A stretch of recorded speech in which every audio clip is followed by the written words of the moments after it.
আল্লাহ নামাজের জন্য ডাকেন। এই উম্মতকে এতটুকু ভালোবাসেন যে আল্লাহ কথা বলার জন্য ডাকেন, নামাজের জন্য ডাকেন না। এই জন্যই মনে হয় কিতাবালা লেখছে মুসাল্লি উনাজি রব্বা, নামাজি আল্লাহর সাথে কথা বলে।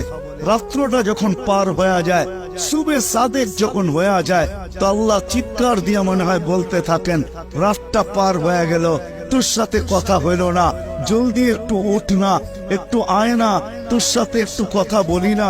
আবার যখন সকালেরটা ফজরেরটা শেষ হয়ে যায়, আবার দুপুর আসে, তখন যেন আল্লাহ বলতে থাকে, সেই সকালে কথা হইল, এখন তো দুপুর হয়ে গেল, তোর সাথে কথা হয় না, একটু আয় না, দুপুরে একটু কথা বলি না। দুপুর যখন গণায় আসর বিকাল হয়, তা আল্লাহ আবার ডাকে, সেই দুপুরে কথা হইল, এখন তো বিকাল হয়ে গেল, আয় না, তোর সাথে একটু কথা বলি না।